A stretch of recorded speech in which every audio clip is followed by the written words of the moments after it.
Tonight, Tasmania to take a page from the Trump playbook with a new squad to pare back the public service.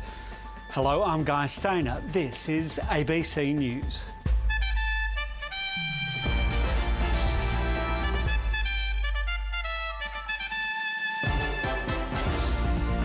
Also tonight, Brisbane hunkers down with tropical cyclone Alfred headed for southeast Queensland. Democrats thrown out of Congress as Donald Trump declares America is back. And a new father-son duo in the halls of the Tasmanian Parliament.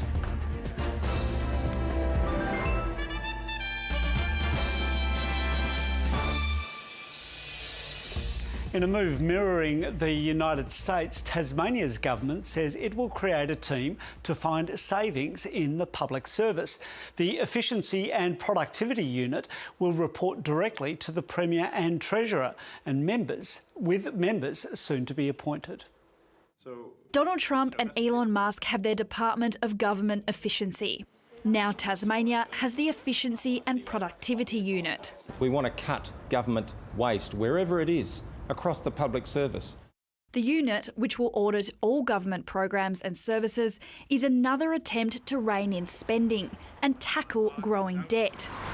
Following a hiring freeze and announcing a review of whether public assets, including Metro Tasmania, would be better off in private hands.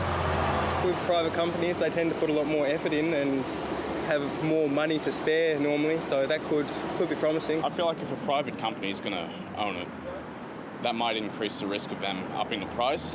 Independent economist Saul Eslake has been tasked with working out an equation. Whether the interest which the government would save from using the proceeds of any asset sales to pay down debt outweighs the revenue the government could expect to get.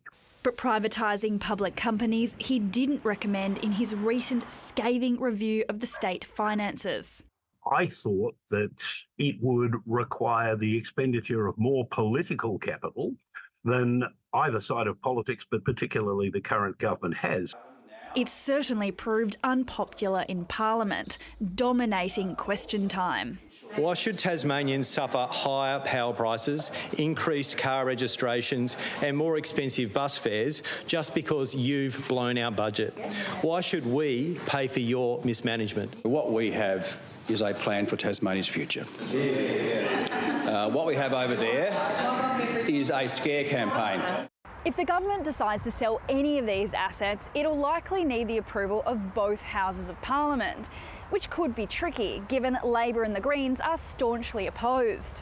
While some independents say the idea is worth exploring, but will need to be convinced. If you're just selling government assets just to plug a hole, you're starting from the wrong premise. But with Tasmania headed for a debt cliff, there might be few other routes. Lucy MacDonald, ABC News. Well, it's the biggest threat to southeast Queensland in 50 years. 4 million people are in the firing line of Cyclone Alfred as it barrels towards Brisbane. The system is currently 325 kilometres east of Brisbane and is set to make landfall early Friday morning, bringing with it destructive winds and life-threatening flooding. Tens of thousands of homes are at risk. As Cyclone Alfred inches closer, his force is becoming more ferocious. Oh my God. But it's what comes after the initial impact that's leaving businesses in low-lying areas feeling uneasy. Today it's really about preparation. We don't necessarily want to see a repeat of what happened in 2022. It went under, like water did flow through the cafe. Residents in flood-prone suburbs also doing what they can while they still can. The last flood was about 1.3 metres, but we're hoping that the flood levels don't reach what it did in 2022. The Category 2 system is set to make landfall early Friday morning, bringing with it destructive winds. A real worry, especially for properties on the Gold Coast, which were destroyed by a rare tornado in 2023. I don't think there was a house in the street that wasn't damaged by that. The roof got taken off this. This has all been repaired. The bigger risk, torrential rain that is set to linger for days. This sort of rainfall is expected to produce life-threatening flash and riverine flooding. Authorities are extremely concerned that flooding could be exacerbated by storm surges, where water is pushed inland by abnormally high tides. Alfred could bring a high tide more than a metre above its usual level, which could be disastrous for many in low-lying areas. Many island residents off Moreton Bay have heeded warnings to consider evacuating. The fact that no one can get over to the island once the cyclone hits, so you're there by yourself. It's a scary time. The most important is human life, and that's what I chose this morning. But some have chosen to stay. We were a bit anxious. This will be the first time I've been through a cyclone in my lifetime, and I'm 53 years old. So the unknown's there, of course, but been through floods and things before. For those in Brisbane with nowhere safe to shelter, we are initiating a cyclone refuge centre at the RNA showgrounds. The governments across the board are taking this seriously, and Queenslanders, as well as those on the north coast of New South Wales, need to do so as well. Public transport in the city will cease tonight and will be shut down till at least Friday. Schools will also close from tomorrow. I'm pretty happy not to be coming out in this weather to be doing school pick-up or drop-off. Keeping safe and staying dry, the main priority. Will Murray, ABC News, Brisbane. Residents in northeast New South Wales have been told to prepare for the worst ahead of tropical cyclone Alfred making landfall. 12 evacuation centres opened this afternoon across the state's Tweed and Northern Rivers communities. Ballina Airport has closed and several flights into Coffs Harbour have also been cancelled. More than 230 schools will close for the remainder of the week. Preparations are underway across flood zone areas with 2,000 emergency service personnel assisting and the Defence Force on standby. We're asking for people to think about relocating on Thursday if they believe they're in a vulnerable situation, because by the time of Thursday evening into Friday morning it may well be too late. And we've got reporters on the ground watching preparation. Sean Tarek Goodwin is in northern New South Wales, while Laura Lavelle is in Brisbane. Let's start with you, Sean. Sean, that area of the Northern Rivers had devastating flooding just 3 years ago. How nervous are residents there? Well, they're fairly nervous, Guy. Locals, particularly those who live in low-lying areas of northern New South Wales, are finishing off their final preparations, and we're already starting to see some intense conditions. The Bureau of Meteorology is saying that it's started to detect gale force winds between Cape Byron and Coolangatta. Here in Yamba on the north coast, there's a particular level of uncertainty. This community of about 6,500 people is expecting to become completely cut off. It was isolated for 6 days during the 2022 floods, but locals say that this time around they're determined to become as prepared as possible. The SES says that it'll be standing by ready to deliver supplies to any communities that do become isolated. And let's bring in Laura Lavelle now. Laura, what is the weather doing in Brisbane? Well, Guy, tropical cyclone Alfred is certainly starting to make its presence felt here in Brisbane.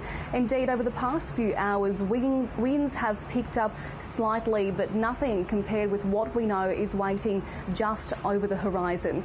The system is currently about 350 kilometres east off the coast of Queensland and tracking slowly but surely towards us here. At the moment, it's a Category 2 system and expected to remain that way until it makes landfall. The Bureau says that'll likely be sometime early Friday morning. From this evening, we could see gale force winds from tomorrow, destructive wind gusts up to 155 kilometres an hour. And indeed, that will be felt especially for those island communities and for areas south of the cyclone's eye. Those island communities are really the focus of the attention this evening, places that will feel the impact of this cyclone first and are likely feeling the impact as we speak now as well. Now, dozens of vulnerable residents from those areas have already been evacuated.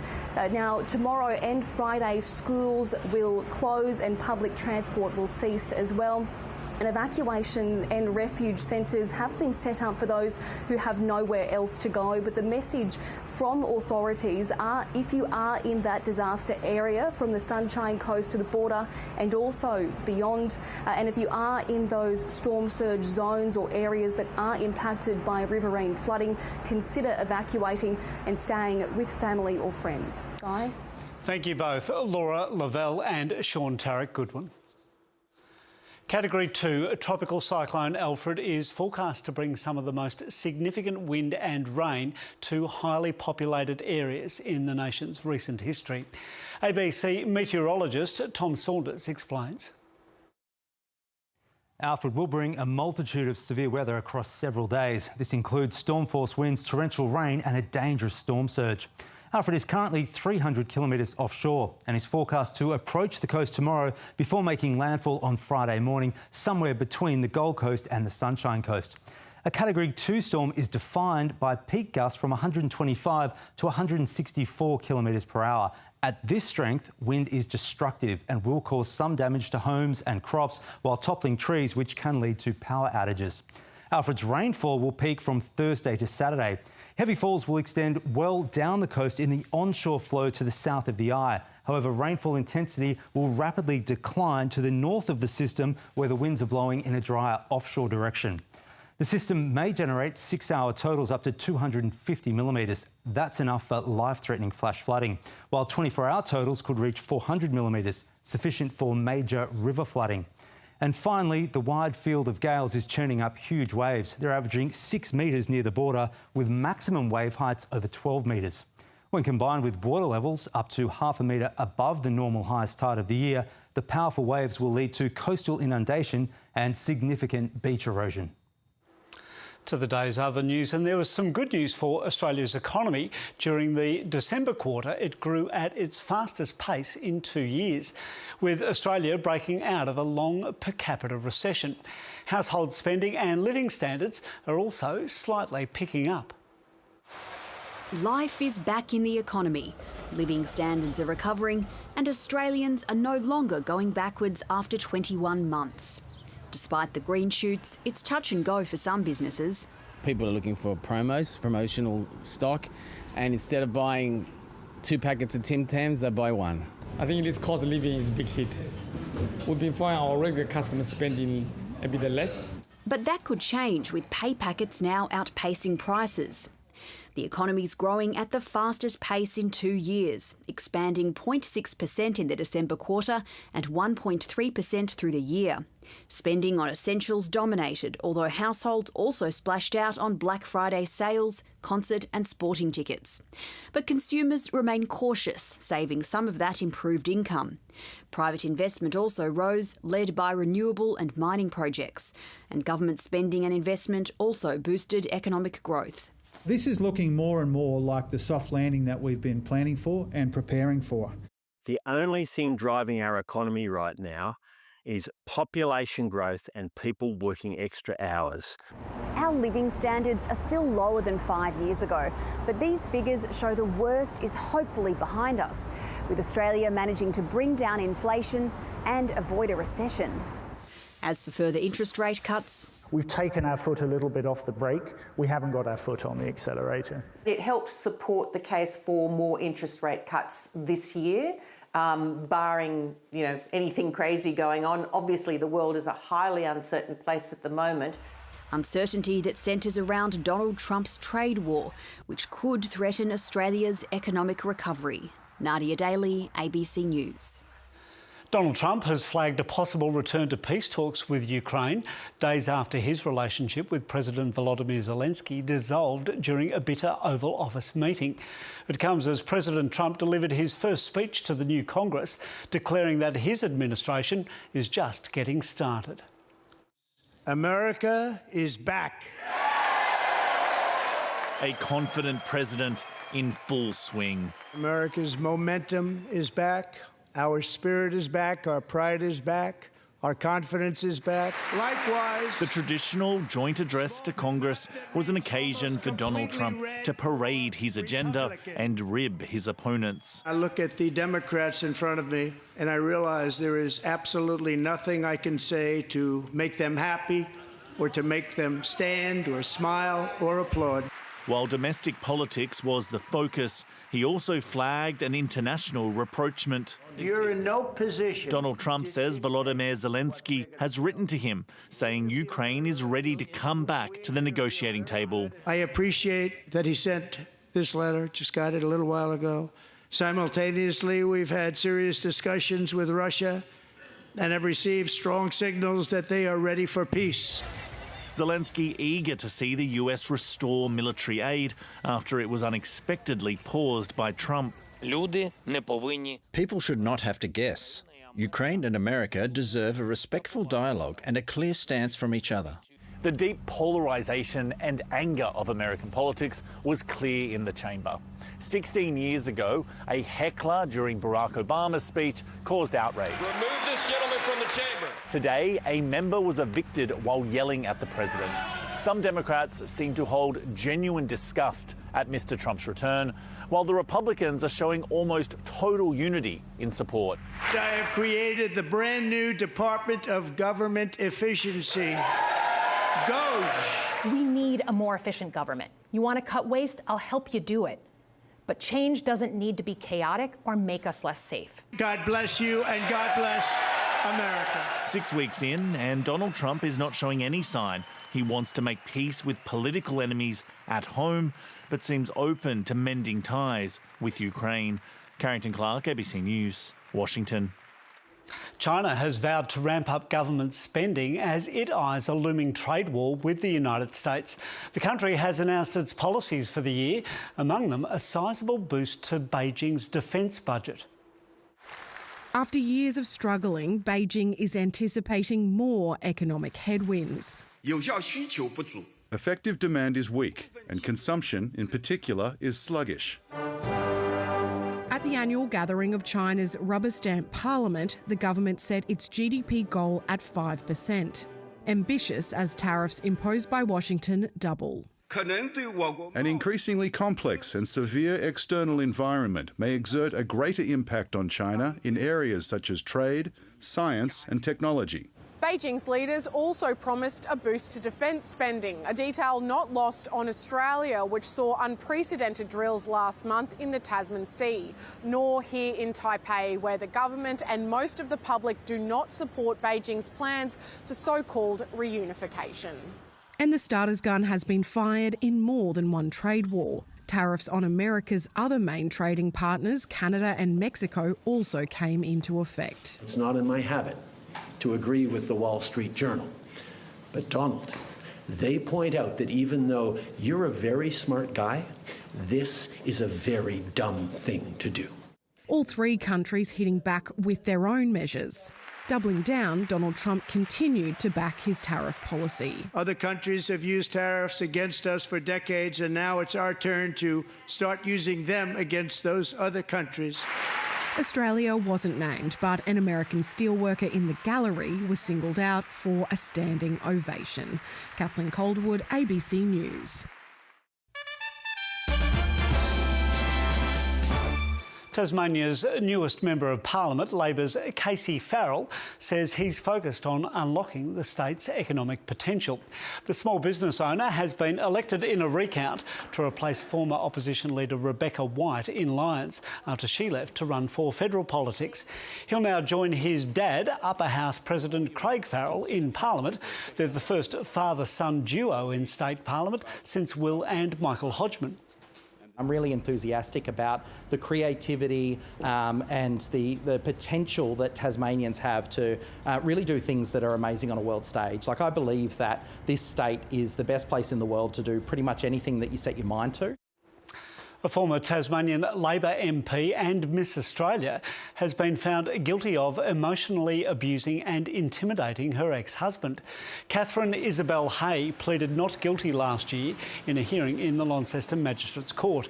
The court heard Ms Hay allegedly punched, slapped and frequently abused her then husband, Troy Shane Richardson, online and in person between 2014 and 2022. Today, Magistrate Simon Brown found Ms Hay guilty, calling her an unreliable witness and saying she caused Mr Richardson's distress over a period of years. Ms Hay was a Labor member for the Northern Tasmanian seat of Bass between 2002 and 2006. She was bailed to be sentenced late next month. A multi-billion-dollar Gaza reconstruction plan has been approved by Arab leaders, countering the US president's idea for it to become a Middle East Riviera. As the future of Gaza was debated in Cairo, an ambitious mercy mission to get sick children out of the war-ravaged strip got underway. Middle East correspondent Matthew Doran followed some children on the journey. Difficult early morning farewells in southern Gaza for children bearing the scars of 16 months of war. Football-loving 13-year-old Ahmad, one of the first on board. A device exploded while I was out collecting water. We were walking when a small boy was playing with it. He exploded. He lost part of his arm and has untreated leg injuries. Ahmad's sisters are escorting him to Jordan after Israel rejected 3 applications for his mother to travel. I am sad and afraid because I have to send my children on their own. In another ambulance, mother Ines and baby Naveen, born with heart problems. I hope my daughter gets treated and will be cured. I am not fully content as I am leaving my other children behind. 29 kids and 44 chaperones were driven to the Israel border by local paramedics and the World Health Organization, the first of 2,000 the Jordanian government wants to treat. It's a painfully slow 200-kilometre journey to Jordan, taking 12 hours. Although the trip seemed to invigorate Ines and baby Naveen. The road was very good, with the presence of doctors with us. I was not at all tired and everything was perfect. Others needed medical assistance along the way. Their families got dizziness and vomit, and we helped them with IV fluids and medications. The plan to treat 2,000 sick kids could be slow going. As one group completes its treatment here in Amman, they'll be sent back to Gaza and another group will be brought out. The success of this mission entirely reliant on Israel's cooperation and the ceasefire holding. Ahmed is remaining firmly focused on the task ahead to get back to playing football. I hope to get an artificial prosthetic arm and fix nerves of my leg so I can walk. A dream for many of the youngest Gazans, whose lives hang in the balance. Matthew Doran, ABC News, Amman. Back home, and WA artist Lauren Elise Kennedy has won the Hangers Award at this year's Glover Prize. Her painting, Shifting Waters, was the pick of the bunch, according to the Hangers, who have displayed the 42 finalists for Australia's Richest Landscape Painting Award at Evandale's Falls Park Pavilion. The judges, who profess they're art appreciators, not art critics, say it was a unanimous decision. We just love the calm colours and it reminded us very much of a French Impressionist painting. It's of Bruny Island and it is also a comment about climate change. The Aussie dollar rose in the wake of Donald Trump's speech to Congress and today's GDP numbers, but share markets fell. Here's Alan Kohler. Australia's per capita recession is over.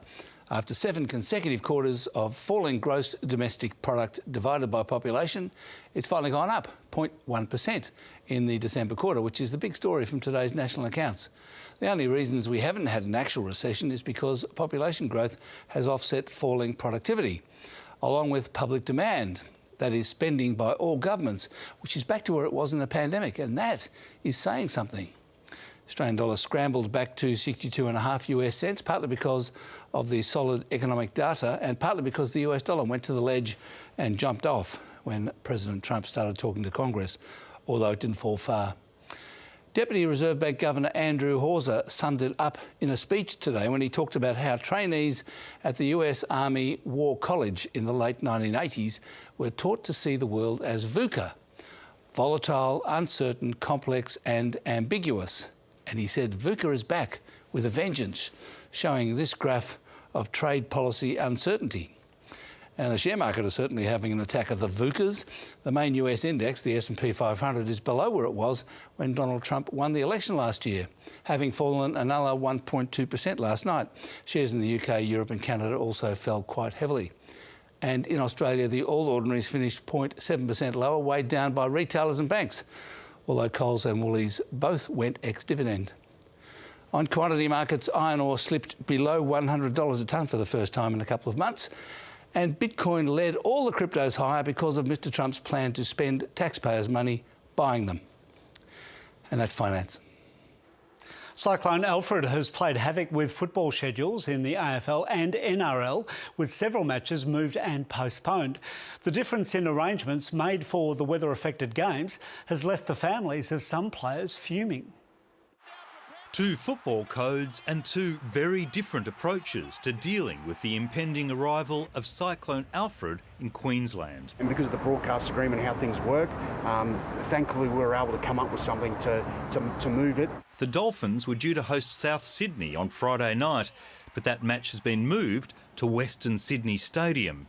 It's a decision that's been slammed by Bri Nikorima, the wife of Dolphins player Cody Nikorima, who wrote on social media, "I'm 6 months pregnant with 2 kids in an area that can flood. Disgusting. Do better, NRL." The move's been defended by the Dolphins, who say players' partners can opt to stay together in a Brisbane hotel. So they've got a bit more security around being with each other and obviously without their partners for that. Meanwhile, the AFL has decided to postpone Thursday night's season opener between the Brisbane Lions and Geelong and Saturday's match between Gold Coast and Essendon, a move that's been applauded by one of the Lions' co-captains. I wouldn't have left Jules here with our 3-year-old daughter and a 10-week, 11-week-old little boy, so that would have been pretty hard to do. I wouldn't have played. The AFL is yet to say when the postponed matches will be played, although the game between Brisbane and Geelong could easily be moved to round 3 when both sides have a bye. It now means that the season opener will be played here at the SCG on Friday night, when the Sydney Swans take on Hawthorn. You know, there's a lot more at stake than just a game of footy. The second thought is, it's a great opportunity for this football club and obviously to open the season. As Brisbane and the Gold Coast prepare for the first cyclone in half a century, two football codes have a different attitude on whether the show must go on. David Mark, ABC News. The Australian men's cricket team is out of the Champions Trophy tournament after a 4-wicket loss to India in their semi-final in Dubai. Acting captain Steve Smith top scored with 73 as Australia posted 264. 84 from Virat Kohli helped India chase down the victory target with 11 balls to spare. India will face the winner of the second semi-final between South Africa and New Zealand, and the decider will be played in Dubai. Smith has now retired from one-day internationals after 170 games and 12 centuries. He'll continue to play Tests and T20s. You know, I thought the guys turned up and did a really good job. There's obviously a bit of inexperience in our team, particularly our bowling attack. Some new guys there who I thought did a really good job. The NBL has admitted referees made an error in failing to award the Perth Wildcats 2 crucial points for a goaltend in last night's 1-point semi-final loss to Melbourne United. Perth was denied the points when referees didn't judge a shot had hit the backboard before being touched by United's Marcus Lee. United ultimately won the match and a place in the championship series when star Chris Goulding slotted a free throw with less than a second remaining. To the weather, and tonight's photo of Hobart last night is from Gus Yardley. 30 degrees topped the state in Campania today. Launceston had 29, Hobart 28, as the entire state enjoyed warm conditions. The satellite image shows a weak front approaching the state about now as Cyclone Alfred heads west towards the Queensland coast. Tomorrow, a high will be over Tasmania, generating southerly winds, with the eye of the storm forecast to reach the coast after midnight. Across the rest of the country tomorrow, rain in Sydney and Darwin. Fine elsewhere, Melbourne 25, Perth 38. Back home, there'll be light showers contracting to the north during the morning, including the Bass Strait Islands. It should be fine across the northwest. Devonport 23 degrees, Burnie 22. Launceston a top of 14 after a top of 24, after a low of 14. Cloudy and 19 on the east coast. And Hobart's also heading for a top of 19 after a low of 13. Sunrise will be at 5 to 7 tomorrow. On coastal waters, there'll be south to southeasterly winds of 15 to 25 knots, reaching up to 30 knots across the northern half of the state. There are strong wind warnings from Low Rocky Point to Wineglass Bay. Friday, mostly fine with light showers possible about the north. Saturday, again, mostly fine with light showers possible about the north, and Sunday again fine with light showers possible, and the chance of showers increase on Monday. And that's it for the program. Up next is 7:30. See you tomorrow.